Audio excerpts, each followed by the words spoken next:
We see there in chapter 7, verse 12, Artaxerxes is given his letter. Basically, he gave a letter to Ezra because he's got to go over some territory, and there will be people say, do you have the right to go into Jerusalem? And so he's got it, that way he can present the letter to the various governors that he passes through the country so that they'll let him go to Jerusalem. And in this letter, Artaxerxes says there in chapter 7, verse 13, he says, I make a decree that all they of the people of Israel and of his priests and Levites in my realm, which are minded of their own free will to go up to Jerusalem, go with thee. So the invitation is it says all they of the people of Israel. They've been in captivity for 70 years, and so anyone who wants to can go back. And really this is like separating out the remnant, the true believers here, who have faith in God and ones who want to serve God. They're going to say, yeah, I want to go back because you're building the house of the Lord, you're building the wall. I mean, there I can serve my God, I can hear the law. Basically it's you could equate that to going to church today. Would you rather be in a place where you could go to church, that were taught the Bible rightly divided, where you could understand it and grow in that, or would you rather be in a place where there isn't such a thing like that? I mean, all other things being equal. And especially here, it's even better to go back to Jerusalem because you're not under that captivity there where you are. And so those who have their own free will, those who do have faith in God, would go back with Ezra. Unfortunately, it's not everybody, but at least that means you've got the faithful remnant going back. And you find out that he can't really get everybody to go with him. Down in verse 16, you have Artaxerxes sends a lot of treasures with him. It says, verse 16, and all the silver and gold that thou canst find in all the provinces, with the free will offering of the people and of the priest, offering willingly for the house of their God, which is in Jerusalem, that thou mayest buy speedily with this money bullocks, rams, lambs, with their meat offerings and their drink offerings, and offer them upon the altar of the house of your God, which is in Jerusalem. And whatsoever shall seem good to thee and to thy brethren, do with the rest of the silver and gold, that do after the will of your God. So the way that they get the silver and gold and all the goods that they need to build the house of the Lord and to have stuff in their treasures is in the treasuries of the house of the Lord is from what this Gentile king gives them. It's amazing how God has prepared the heart of this Gentile king who serves other gods to be so kind to Judah, to have them. You would think, about it, here's a king, and he's got this territory of land, and remember when Ezra took away Judah into Babylon, he was trying to get them away from their culture. He taught them the Babylonian language, took them away from where they lived. They were trying basically to make them, assimilate them into the culture so that they wouldn't try to rebel and go back to their own land. They wanted to keep them as servants, as slaves, and own that territory and not have them become a nation again. They wanted to take over the world, basically. But here you've got another king comes along, and you would think he would be doing the same thing, but yet the Lord prompts him and he obeys, where he is actually Cyrus, the king before, actually sent people back to build the house of the Lord and to build the wall of Jerusalem and to build the city. That's the last thing you want to do. If people you've got slaves and you want to keep them as slaves, last thing you want to do is send them back to their own country and rebuild it. Then they can just go back to the way they live, be strong enough and overtake, be a nation again. You can't control them. Maybe even if they become strong enough, even overtake your nation. But yet these kings willingly give up their power and to allow these people, to allow the Jews to go back and build the house of the Lord, and not only just allow them, but to give them all the materials they need and all the silver and gold that they can find in Babylon. So it's amazing how the Lord has really stirred up the hearts of this Gentile king to do this. And in fact, in verse 20, the king is going to give some silver and gold from his own treasure house. Look there at chapter 7, verse 20. It says, and whatsoever more shall be needful for the house of thy God, which thou shalt have occasion to bestow it out of the king's treasure house. So you talk about generosity. Usually, I mean, in most cases, the rich get richer and the poor get poorer, and the poor continue to be and more and more and more. Well, this is the opposite here. Because the Lord is involved, He's the one orchestrating all these events behind the scenes. Now today, in this dispensation, God is working differently. He doesn't have the material blessings and cursings that He promised under the law. Rather, our blessings are based. And so you don't have God changing and manipulating circumstances in order to heal somebody of a disease or to give them a job or anything like that. Rather, we have to rely on our own wisdom and judgment. And especially, we do have He will give us the spiritual knowledge to do things according to the will of the Lord as far as what He's instructed in His Word. And so, rather than God through a mystical voice telling us what to do or orchestrating events behind the scenes physical circumstances, rather, we just read God's Word and use the wisdom that God provides us by having that mind of Christ on us, understanding the Word rightly divided and continuing to grow in that and be edified in that in order to make wise decisions. But in this case, it's a different dispensation. God's dealing differently. He's got those promises to material blessings and material cursings. Israel is still His people. Even though they've rebelled, God hasn't given up on them. Rather, He's chastised them. And so they're back in the land, and illustrated that. And in fact, Ezra he's given free rein almost to build up his own kingdom. There, look in verse 23, Artaxerxes says in his letter, he says, "Whatsoever is commanded by the God of heaven, let it be diligently done for the house of the God of heaven. For why should there be wrath against the realm of the king and his sons?"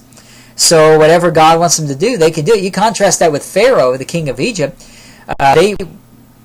Moses and Israel was the one instigating and says, let my people go. God says, let my people go so we can go worship in the land there. And Pharaoh wouldn't let him even go so much as worship. But here Artaxerxes, he's helping him along and saying, whatever God tells you to do, do it. It's a great contrast there. Verse 24, the Levites and those who would be ministering in the house of God, working in the house of God, they can live in the land tax-free. So these adversaries have threatened and says, you don't want them to go over there back to their hall. You'll lose tax revenue. Artaxerxes here, he just voluntarily gives it up. He's so much for money controlling everything. With God behind the scenes, it's a different story here. And then in fact, as I mentioned, Ezra is given free rein to set up his own governmental structure. That's what we have there in verse 25. It says, "And thou, Ezra, after the wisdom of thy God," so not after what I've commanded you as king, or what I want you to do, or what I'm not limiting you. It just says, "And thou, Ezra, after the wisdom of thy God that is in thine hand, set magistrates and judges, which may judge all the people that are beyond the river, all such as know the laws of thy God, and teach ye them that know them not. And whosoever will not do the law of thy God and the law of the king, let judgment be executed speedily upon him, whether it be unto death, or to banishment, or to confiscation of goods, or to imprisonment." So this is really a governmental structure. If you've got the authority to set up judges and to give the death penalty, to punish them if you don't obey the law, that's not what the king says. The king isn't orchestrating this and saying, you got to obey, do such and such. He says, whatever the law, he says you do have to obey the law of the king too.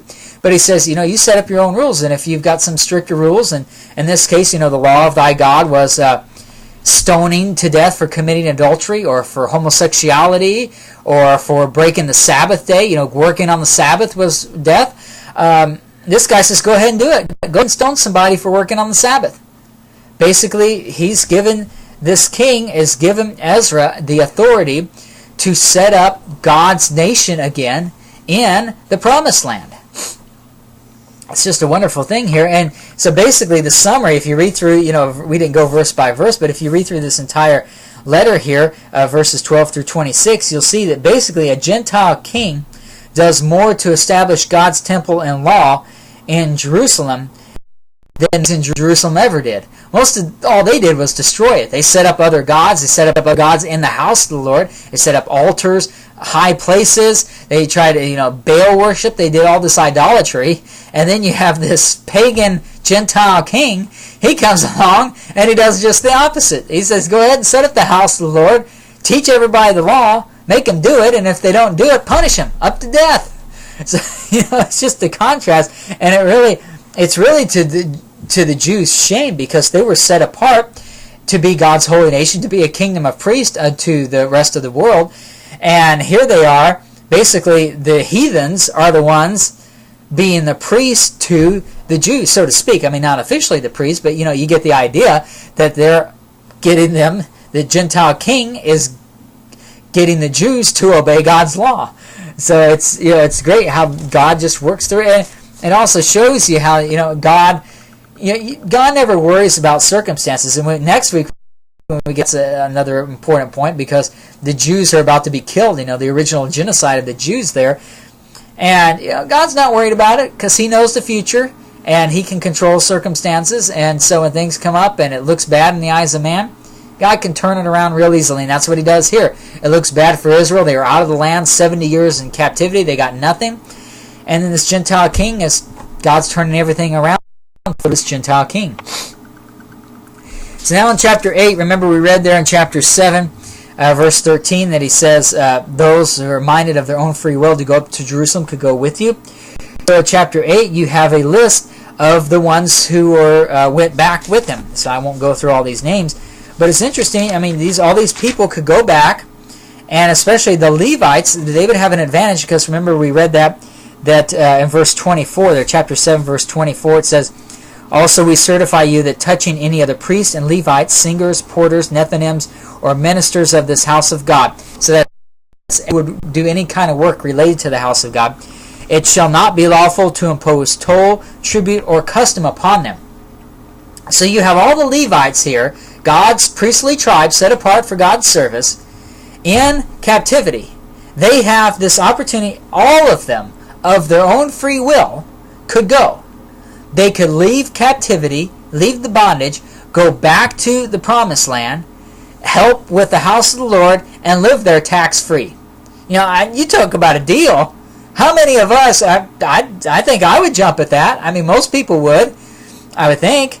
But there, if you look in chapter 8, when you've got this list of the people who are coming back, now look at verse 15. It says, and I gathered them together to the river that runneth to Ahava. This is chapter 8, verse 15. And there abode we in tents 3 days, and I viewed the people. So he's examining, say, okay, who came with me? And the priest, he says, and I viewed the people and the priest, and found there none of the sons of Levi. So the people who come back aren't the ones that get the sweetest deal, as far as tax-free, and they've got a job secured there with the house of the Lord, because they're the Levitical tribe. Rather, it's the faithful remnant. It's the people who believe in God, and so they're going to leave behind, and they're still going to have to pay their taxes because they're not Levites. They don't really have a job. There's not a booming, bustling economy in Jerusalem, because remember, the only people left in the land were the poor people. Nebuchadnezzar took everybody else out of there, and so you don't have a bustling economy. You can go back to this job that you had, but so the people that come back, they say, God is, I recognize, this is God's building His nation back up again, bringing them into the land. I have faith in God. I want to go along with this. I believe in God. I'm going to obey His law. I'm going to follow His covenant. In contrast, the Levites, who have a sweeter deal, none of them there, and it shows that really they're not following the Lord for that. So he actually has to go back, and this you need, if you're going to have the house of the Lord, you need people working in it, and only the Levites could. So Ezra has to sort of coerce them into going. He sends, it says verse 16, then sent I for, and then it gives a list of people that he sent for. And so he does get some Levites there. It goes through the names there. So he does get them to come, but they don't come at the original invitation. So they're on their journey here. They're on their journey from Babylon over to the Promised Land. And of course, I mentioned how he got this letter, and that there would be people along the way, governors, that would say, are you allowed to go here? You're in captivity. You're slaves. So they'd have to show the letter to show that they could go. And the Lord was with them. If you look in verse 31 there, chapter 8, verse 31, it says, then we departed from the river of Ahava on the 12th day of the first month to go into Jerusalem, and the hand of our God was upon us, and he delivered us from the hand of the enemy, such as lay in wait by the way. So even though he has this letter that he's legally can go there, Remember, this is people. This is the remnant coming back, the faithful remnant coming back to execute God's will, to build up that, the covenantal relationship again. And people who aren't on God's side, who side with Satan, they don't want that happening. Even though he's got all the proper credentials, the king sent him, he's got this official letter, they still don't want him going back there. And so he's got a lot of adversaries, and we'll see that even more in Nehemiah. We'll see even more adversaries. But God, his hand is upon them, and they're able to go to Jerusalem. Even though the enemies are there to try to kill them, they aren't able to touch them because God is with them. So that's how chapter 8 ends, and they're in Jerusalem now. So then in chapter 9, you have basically, he gets to Jerusalem there, and he finds out that, the people there, you would think that after 70 years of punishment, people are in idolatry, they're serving other gods, they're not in their own land, and you would think after 70 years of this, a couple of generations passed, that people would realize and say, we better stick with that covenant that we made back there in Exodus 19 to serve the Lord God and obey His commandments, because in His law it says that if we don't, we'll receive all these curses, and we've received all the curses. So God has been true to His word, but He says that we'll also receive blessings if we obey. So let's obey. I mean, you would think 70 years of punishment would be enough, but it really shows it's the heart of man. The heart is deceitful above all things and desperately wicked. Who can know it?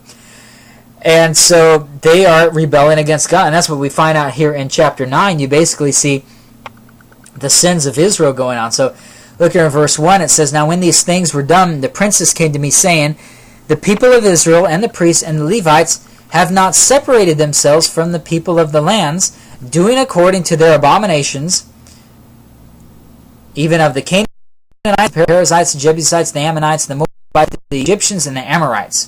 For they have taken of their daughters for themselves, of the intermingled, and for their